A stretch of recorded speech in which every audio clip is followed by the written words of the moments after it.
말씀을 통해서 세 가지의 감사신앙, 전천후의 감사라고 하는 그런 감사를 들을 수 있는 시간이 되었으면 좋겠다 싶어서 이 말씀을 택했습니다.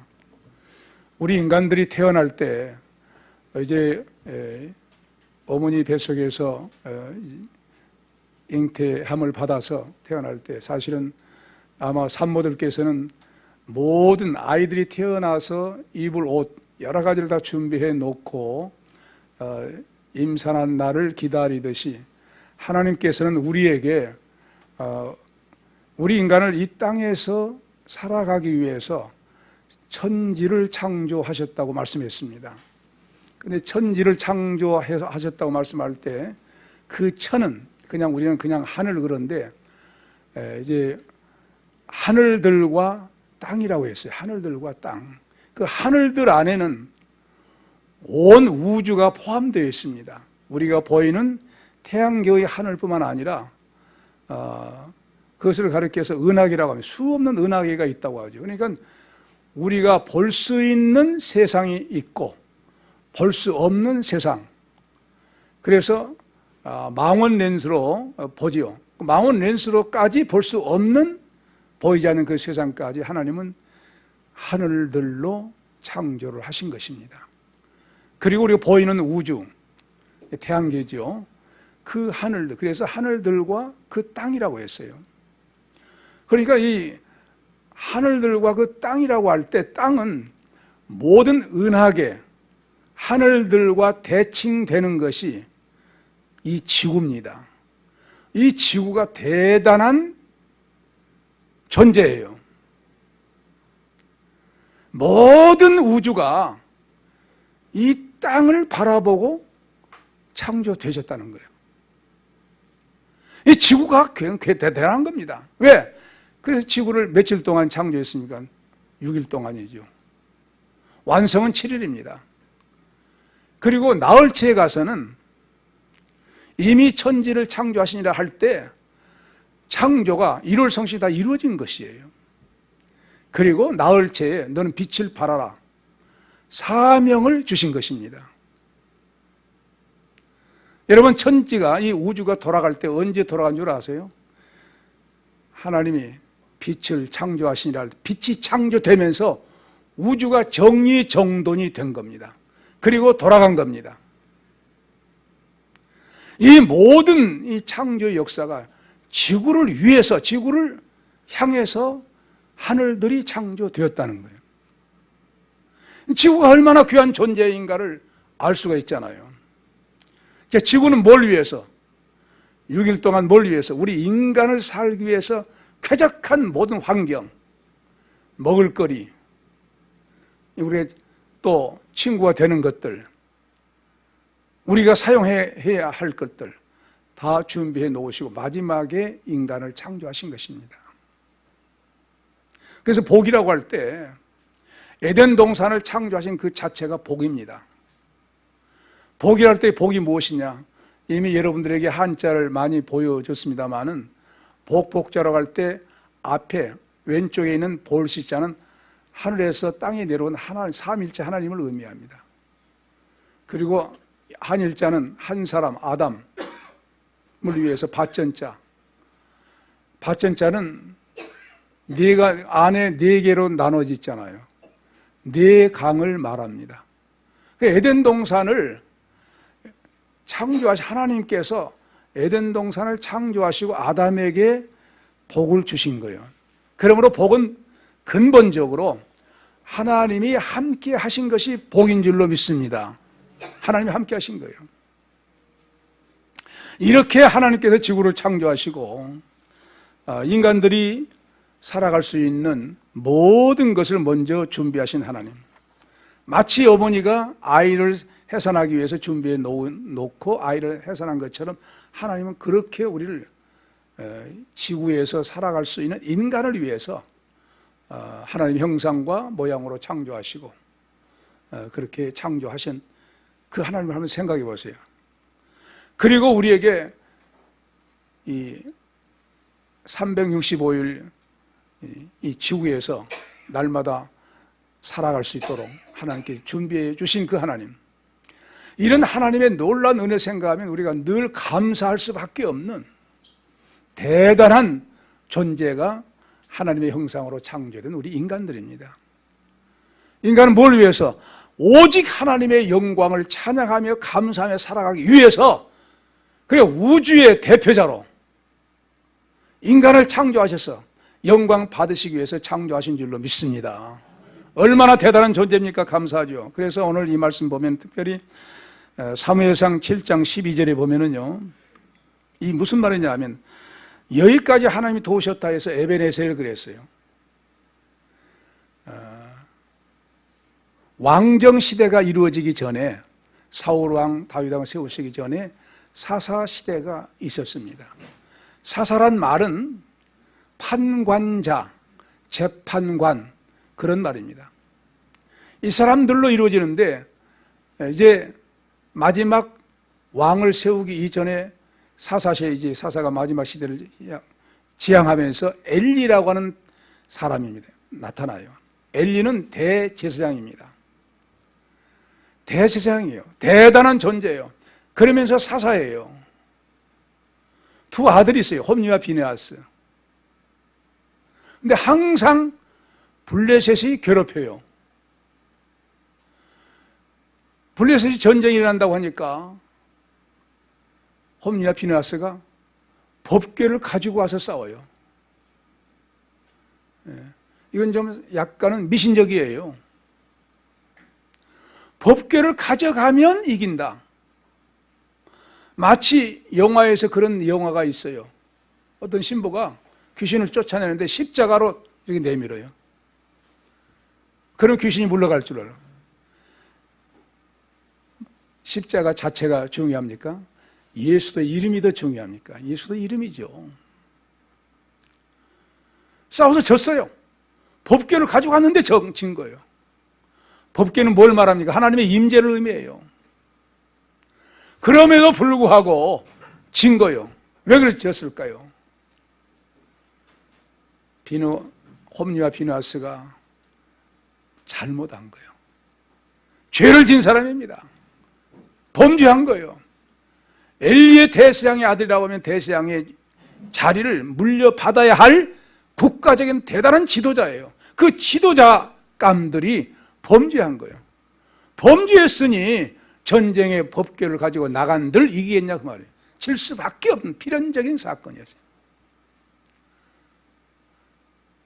전쟁이 진다는 건 뭘 말합니까? 사람이 죽는다는 걸 말해요. 모든 게 탈취당한다는 걸 말해요. 망한다는 걸 말해요. 망해버린 거예요.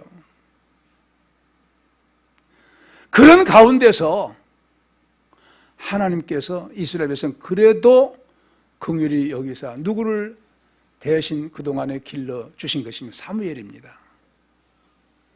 사무엘 부르셔 쓰신 거예요. 그래서 전쟁이 져서 모든 사람들이 정말로 슬픔에 잠겨있고 비극에 잠겨있는데 그들은 또 블레셋 법궤를 뺏어가 버린 거예요. 이 하나님의 거룩한 임재를 의미한 법궤, 거기에 말씀이 들어있고 날마다 먹었다고 하는 만나가 들어있고 아론의 쌍난 지팡이가 들어있는 십자가 부활을 상징하는 이 모든 것들이 가장 중요한, 그래서 그 위에 하나님의 임재가 늘 역사했는데 빼앗겨버린 거예요. 블레셋 진영의 법궤를 빼앗겨버렸으니 얼마나 엄청난 비극입니까? 그런데 그 법궤가 있는 다곤 신전에서 어떻게 된 줄 아세요? 우상들을 그냥 하나님의 역사로 부서뜨려 버린 거예요. 그리고 독종이 난 거예요. 블레셋 사람들이. 너희들이 하나님의 궤가 뭔 줄 알아? 하나님의 임재야. 거룩한 임재야.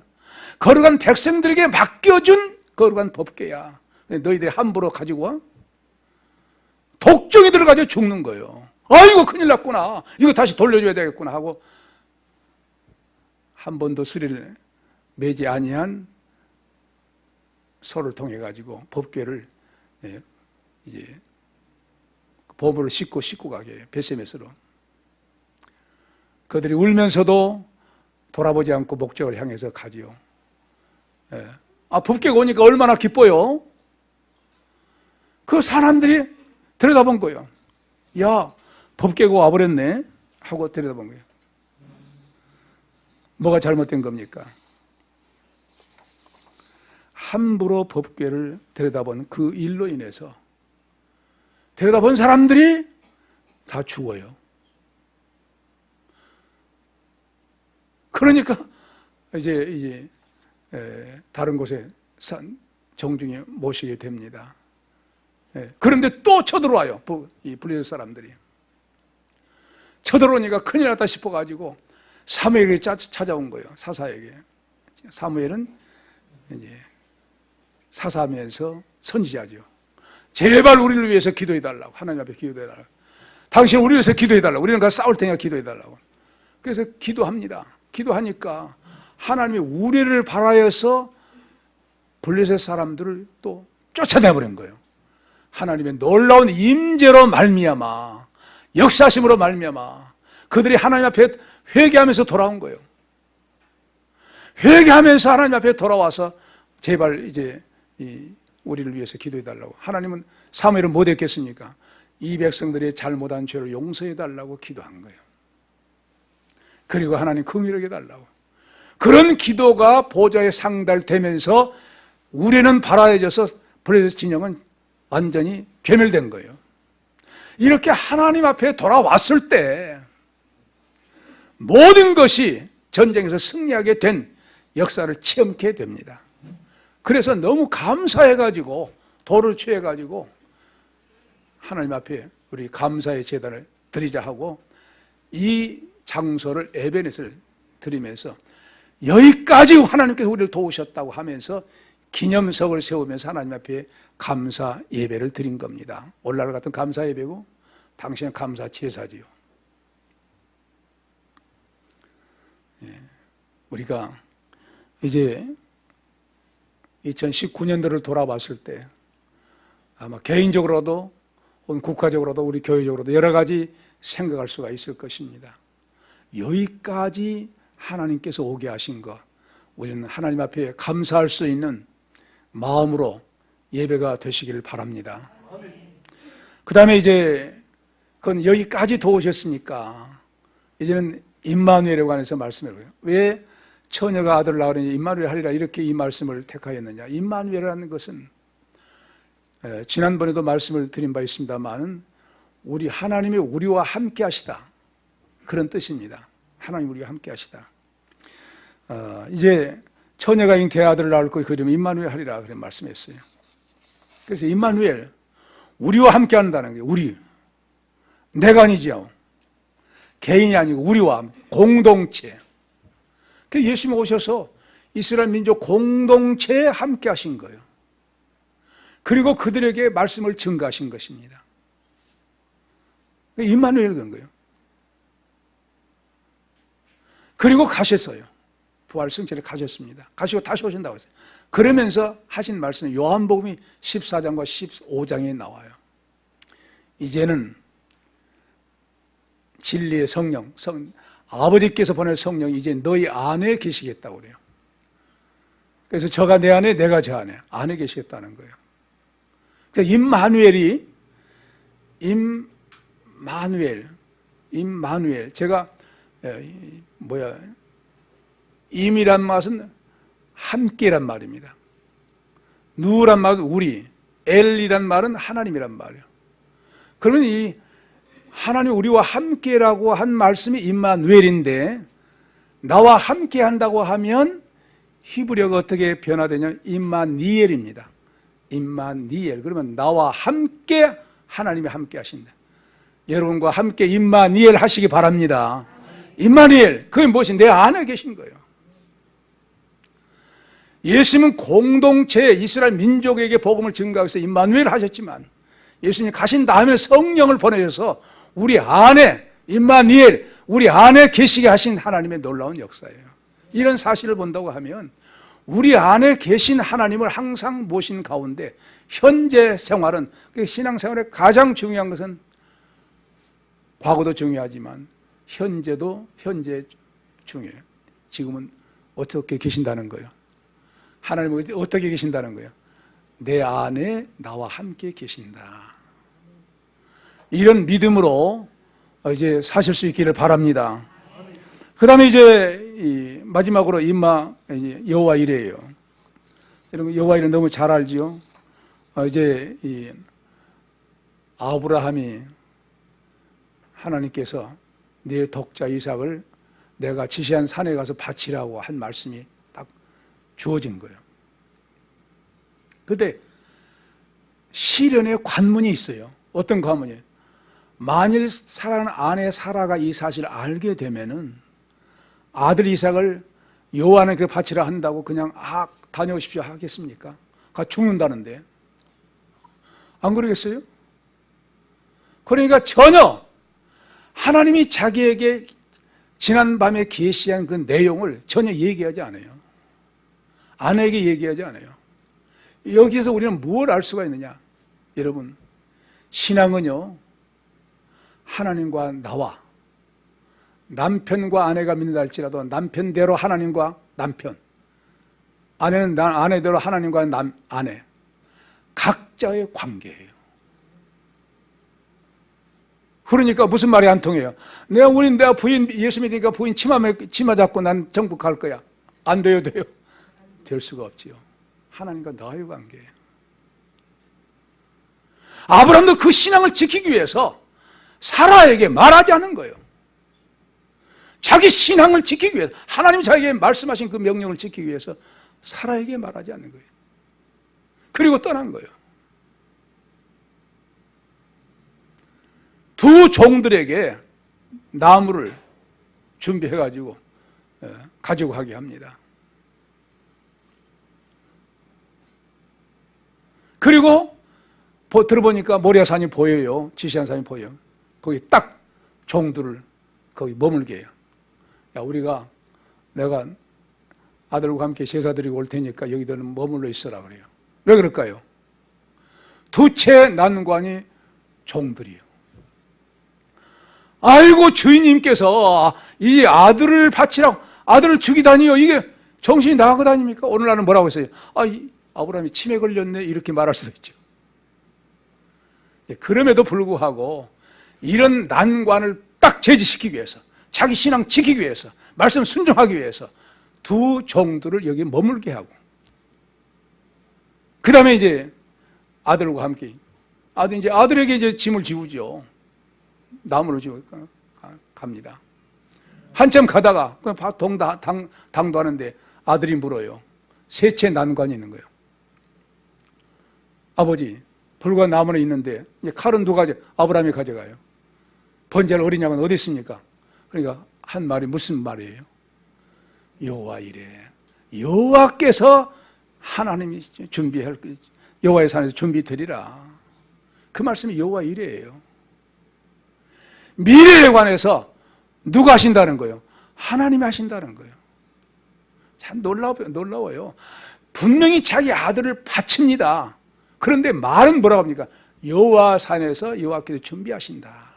이것이 아브라함의 신앙입니다. 아브라함의 신앙 대단한 거예요. 그런데 자기 아들을 바치게 되어 있으면서도 자기 입에서 하나님의 말씀이 나온 거예요. 이게 예언입니다. 자기 자신과 아들을 향한 예언이에요. 여호와의 산에서 여호와께서 하나님 산에서 하나님 준비하신다는 거예요. 막 당도에서는 어떻게 합니까? 이제 아들을 설득시켰겠죠. 야, 하나님이 너를 바치라고 한다. 근데 이거 불순종했단 말이 없잖아요. 이건 뭘 말합니까? 그동안에 아버지 아브라함과 이삭과의 신앙 교육이 철두철미하게 순종하는 신앙으로 길렀다는 거예요. 아들아, 우리는 하나님께서 우리 자신을 바치라고 하면 얼마든지 바쳐야 된다. 생명까지 바치면서 믿어야 될 분이 하나님이다.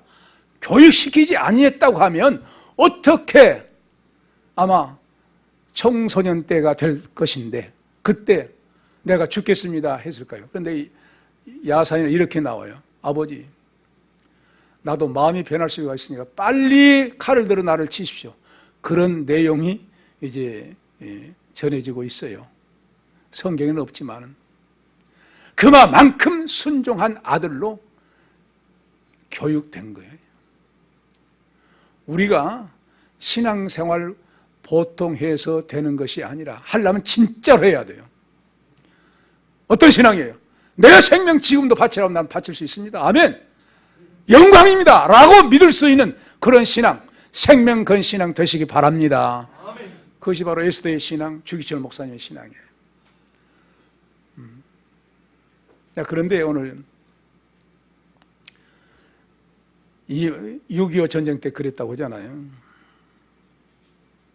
예수님의 사진을 놓고 믿는 사람 진짜인지 가짜인지 알게 하기 위해서 밟고 지나가라는 거예요. 밟고 지나가면 살리고 안 밟고 지나가면 죽이겠다는 거예요.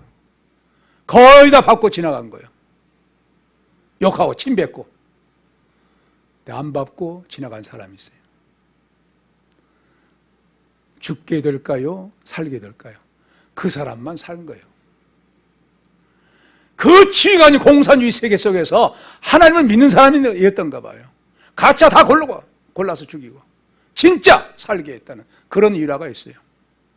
여러분, 살려고 하면 죽고, 이순신 장군의 정신 아닙니까? 예수님 말씀, 나는 믿는 자는 죽어도 살게, 살아서 믿는 자 영원히 죽지 아니하리라. 이렇게 하나님께서는 여호와 일에 그 신앙으로 올려놓은 거예요. 올려놓고 뭐 칼을 드니까, 야, 막 누가 급한 거예요. 여호와의 사자가 급히 아브라함아, 내가 내 자식을 아끼지 않고 바친 거 알았다고 하면서 그만두라는 거예요. 그래서 수양을 돌아보니까 수양이 걸려 있는 거예요. 그 수양을 대신 잡았죠. 그게 멋대로 된 거예요. 여호와의 일에 아브라함의 믿음대로 된 줄로 믿습니다. 아브라함의 믿음이 그 믿음이 없었다고 하면 수양도 없었을 것이고 헛된 이삭도 순종 안 했을라니 몰라요. 순종하니까, 바치니까 여호와 일에 딱 준비해 놓으시고 그만둬라. 알았다. 뭘 보여줍니까? 이 속에서 이 이삭의 그 희생, 아브라함과 이삭 통해서 예수님의 십자가 희생양을 보여준 거죠. 그 순양으로도 보여주고 이삭을 통해서 보여주고 여기까지 순종한 거예요. 자, 그러면 이 셋째 관문을 다 통과하고 순종을 하니까 어떤 복을 주십니까? 엄청난 복이죠. 창세기 22장 16절부터서 보면은 18절에 보면은 이런 말씀이에요. 여호와께서 가라사대 내가 나를 가르쳐 맹세하노니, 내가 나를 가르쳐 맹세한다는 거예요. 하나님이 그 이상의 맹세는 낮은 사람이 높은 사람에게 한 거예요. 하나님 이외에 높은 분이 계세요? 없어요. 그러니까 하나님이 자신을 향해서 맹세해야 한다는, 써야한다는 거예요. 내가 이같이 행하여 네 아들 네 독자를 아끼지 아니하였은즉 내가 네게 큰 복을 주고 네 씨로 크게 성하여 하늘의 별과 곧 바다의 모락과 같게 하려니 네 씨가 그 대적의 문을 얻으리라. 또 네 씨로 말미암아 천하 만민이 복을 얻으리니 이는 내가 나의 말을 준행하였습니다 하셨다고 이 말씀을 해요. 아브라함의 전천후 신앙입니다. 어떤 조건도 상관없이 순종한 거예요. 대개 우리는 어떤 때 순종하면 순종할 마음 있으면 하고 순종할 마음 없으나 순종하지 않지 않아요. 또 미루지 않아요. 그게 없어요. 또 위험하면 숨지 않아요. 전혀 그게 없어요. 그래서 아브라함의 신앙은 전천후 신앙입니다. 어떤 환경, 그게 상관이 없는 거예요. 오직 여호와의 말씀이냐? 아멘 하고 순종한 거예요. 그러니까 그 자손에게서 누가 오신다? 메시아가 오시게 하시겠다는 거예요. 최고의 복입니다. 구주의 강림의 조상이 된 거예요. 또 이삭은 어떤 복을 받습니까? 창세기 26장 이제 4절부터 나와요. 거의 비슷한 말씀이에요. 내 자손 하늘의 별과 같이 번성케 하며 이 모든 땅을 내 자손에게 주리니 내 자손을 인하여 천하 만민이 복을 받으리라. 이 계승되죠. 이는 아브라함이 내 말을 순종하고 내 명령과 내 계명과 내 율례를 내 법도를 지켰습니다 하시니라 하면서 12절부터 이삭이 그 땅에서 농사에 그 해에 100배나 얻었고 그랬습니다. 100배나 수확을 얻었다는 거예요. 엄청나요.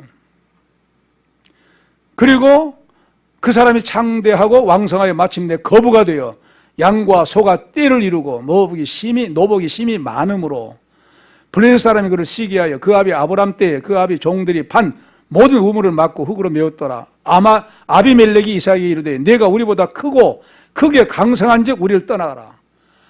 이 이웃에 살고 있는 아비멜렉이 시기 질투할 만큼 복을 받은 거예요. 뭐 때문에? 이삭의 순종 잘해서. 그렇다고 하면 여러분들이 한번 대답해 보세요. 하나님 말씀 순종은 뭐예요? 복이에요. 복이 되고 어떤 복이에요? 엄청난 복입니다. 그럼 지금 그렇게 할 수 없는 줄 아세요? 얼마든지 가능해요. 아무것도 없다? 우리 인간에게 뭘 주십니까? 지혜. 지혜면은 끝납니다. 하나님께서 하신다고 하면 지혜를 주실 거예요. 지혜는 뭡니까? 방법이죠. 사업을 이룰 수 있는 방법, 생각나게 하고, 또 그 다음에 이룰 수 있는 조건 만들어 주시죠. 사람을 만나게 해주시죠.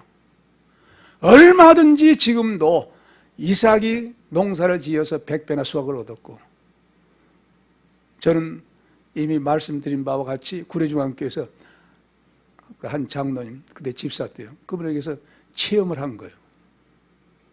이 말씀대로 축복 기도를 하니까 그대로 이루어진 거예요. 아, 우리 하나님 정말로 이래요. 나는 이런 일 잘 못해요. 근데 그 양반이 이러면 딱 소리가 나면서 예배 끝난 다음에 아, 우리 하나님 정말로 멋진 하나님이라는 거예요. 금요일 날 언약을 하고 한 걸 바쳤는데 토요일 날 사람이 와서 100배로 자금을 밀어주는 거예요. 물론 수입의 100배는 아니지만 활동할 수 있는 그 하나님 앞에 바칠 수 있는 100배를 준 거예요. 그래 주일날 와가지고 우리 하나님 멋진 하나님이다 그러는 거예요. 그게 문제가 아니에요. 지금은 얼마든지 하나님께서는 하나님 말씀 순종할 때 순종한 사람에게 얼마든지 범사에 복 내려주신 하나님이신 줄로 믿습니다. 그러니까 어떤 신앙 가져야 돼요? 과거에는 우리가 에베네셀 감사, 현재는 늘 함께 하신 그 하나님의 감사. 그리고 몰라도 우리 미래가 모른다 할지라도 하나님께서 함께 주시면 모든 것이 하나님의 놀라운 영광을 드러낼 수 있다고 하는 사실을 확실히 믿는 그 신앙. 그 신앙으로 새해를 맞이할 때에 어떤 새해가 되겠습니까? 복된 새해가 여러분들의 새해가 되시기 바랍니다. 기도합시다. 우리 하나님 아버지,